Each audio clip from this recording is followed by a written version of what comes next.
Hi everyone, it's Neil from New on Vinyl, and today we're diving into an EP that's been one of the most fascinating and challenging listens of this year so far, Ethel Cain's Perverts. A while back, I did a deep dive into Preacher's Daughter, exploring its haunting narrative, its intricate themes of trauma, faith, and fate, and the way Ethel crafted a truly cinematic listening experience. That video got a ton of great feedback, and I really enjoyed unpacking the layers of that record with all of you. Since then, I've been continuing to produce track-by-track breakdowns of some of my favorite records, and when Perverts was announced, I knew it had to be next. But fair warning, this EP is a completely different beast. Unlike Preacher's Daughter, which followed a clear narrative arc, Perverts is more abstract, more fragmented. It's an EP of mood and atmosphere built on ambient textures, distorted vocals, and droning soundscapes. There are moments of beauty here, but also moments that feel deeply unsettling. It's a listening experience that doesn't hold your hand. It lets you sit in the discomfort, in the tension, in the raw emotion of it all. And while Preacher's Daughter told a tragic but structured story, Perverts feels like staring into the abyss, hearing echoes of past pain and guilt swirling around you. As with last time, I'll be discussing the themes, sonic choices, and possible interpretations behind each track. But since this EP is so open-ended, a lot of this is my personal read on it, so feel free to share your own thoughts in the comments, because I'd really love to hear how others are experiencing this project too. And if you like deep dive music analysis like this, don't forget to like, subscribe, and turn on notifications. I break down some of my most favorite records track by track, and I'd love to hear what projects you think I should cover next. Alright, let's get into it.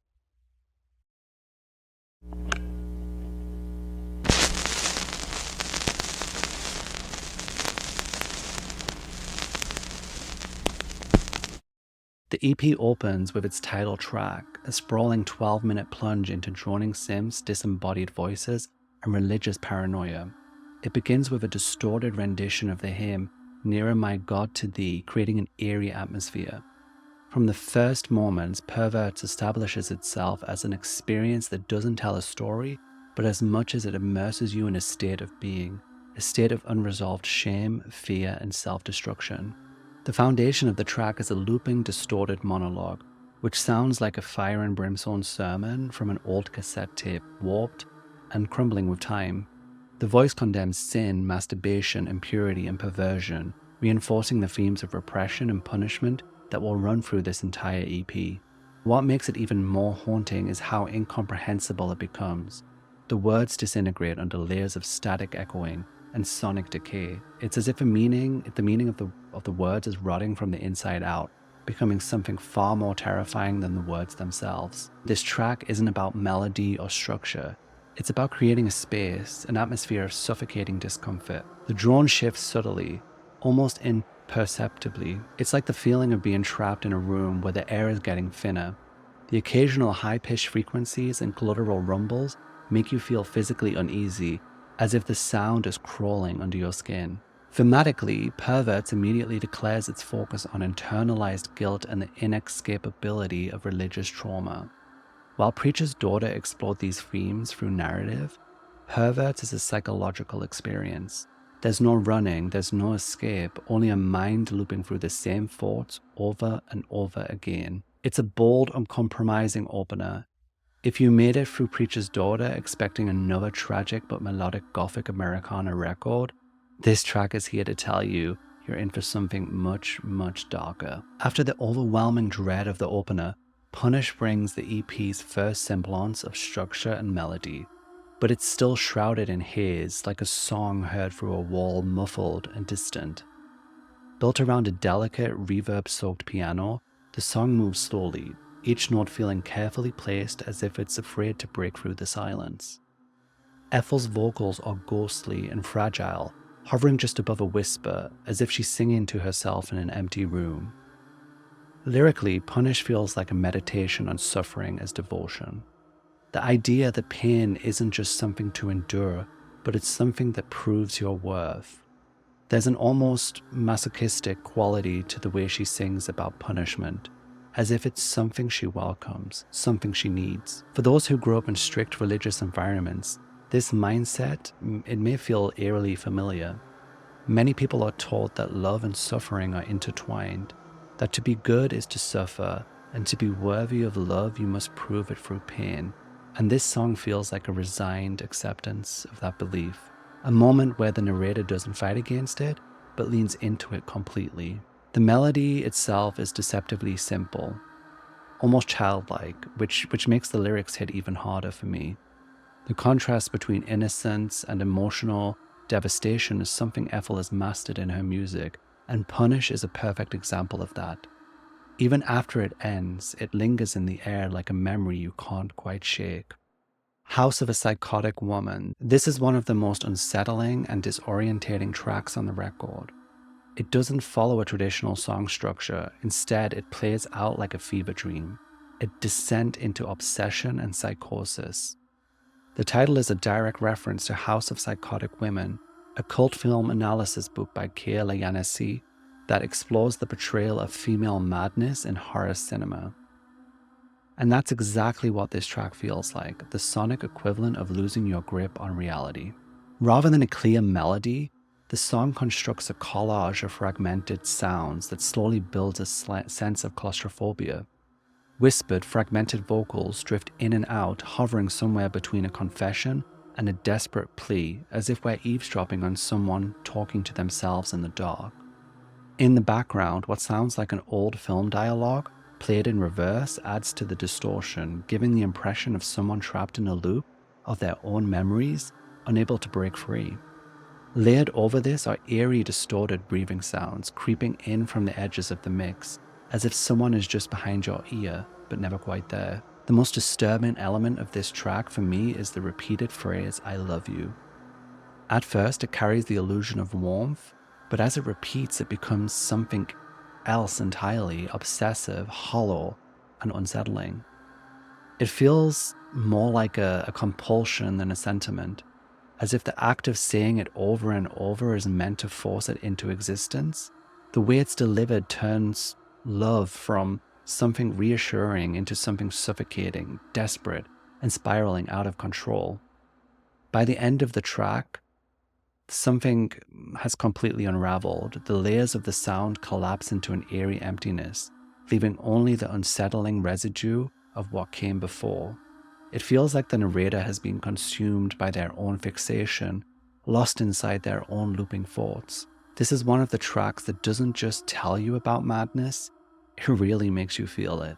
After the claustrophobia of Housofpsychoticwomn, this track offers a moment of melancholy stillness, but instead of bringing relief, it feels fragile, like something that could dissolve at any moment. There's an underlying sense that this piece is temporary, that it's only a matter of time before it slips away. Built on a soft, repetitive melody, Vacillator has a hypnotic quality. It drifts in and out of focus, never quite settling, never quite resolving. It lingers in a liminal space as if it's suspended between emotions, between choices, between versions of oneself. The title itself, Vacillator, refers to someone who can't make up their mind, someone caught in a cycle of indecision, and the song for me embodies that feeling in every single way.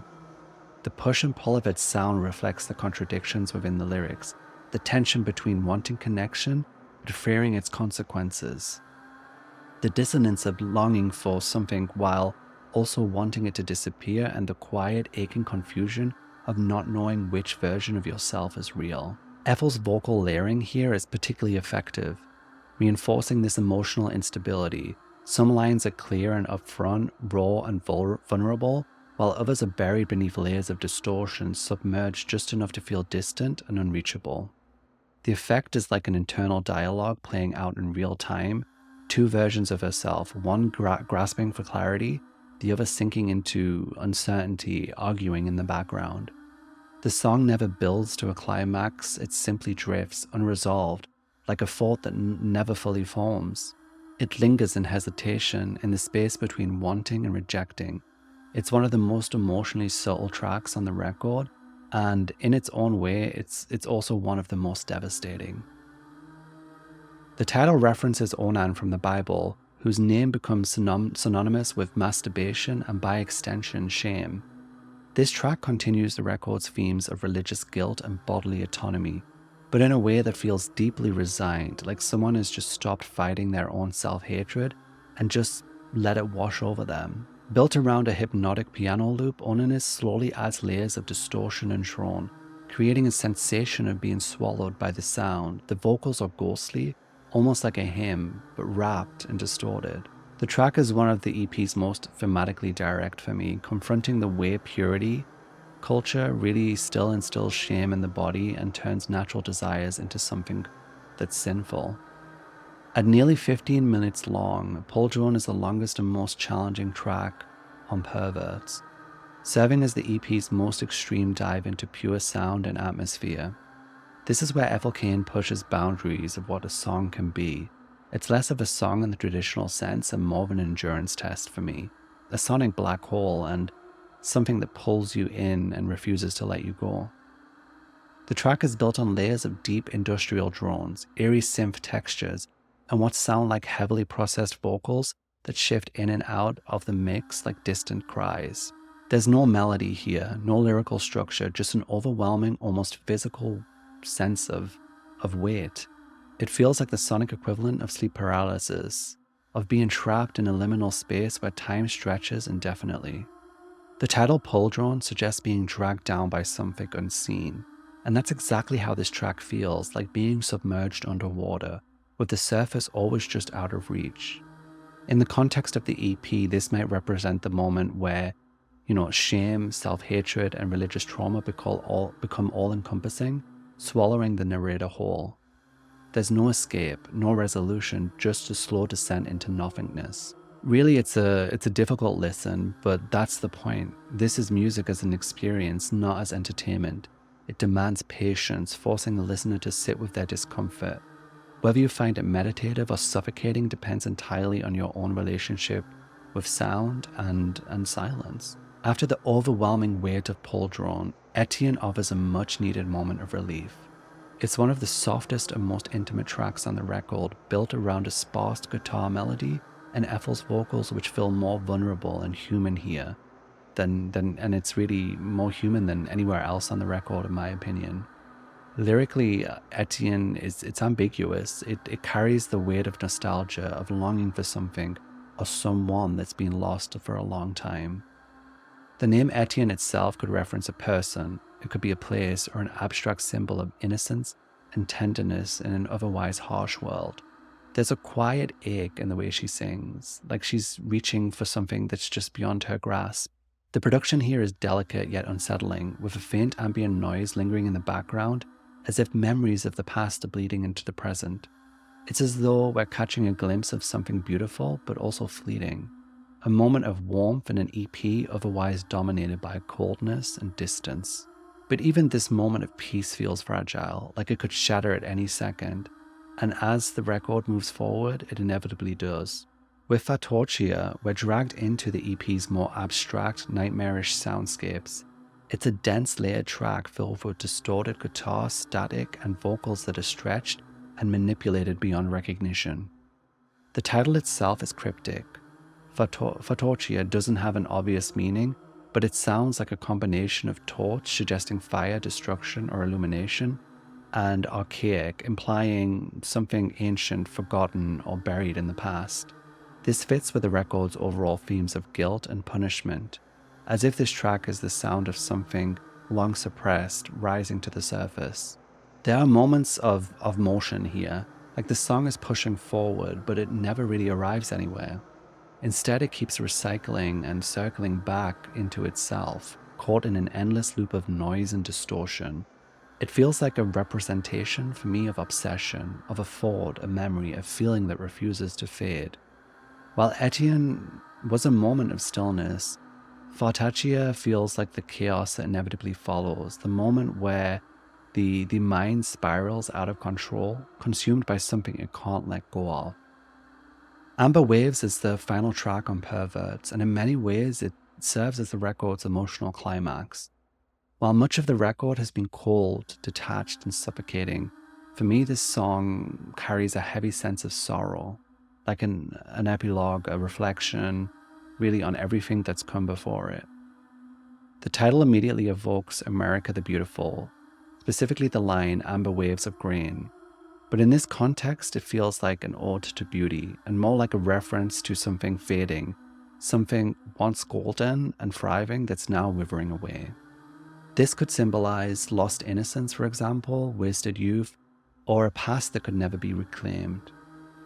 Musically, the song feels weightless, almost dreamlike. The vocals are distant, wrapped in reverb, as if the narrator is singing from another place of existence. The instrumentation is sparse yet deeply emotive, allowing the weight of the lyrics of this piece to sink in.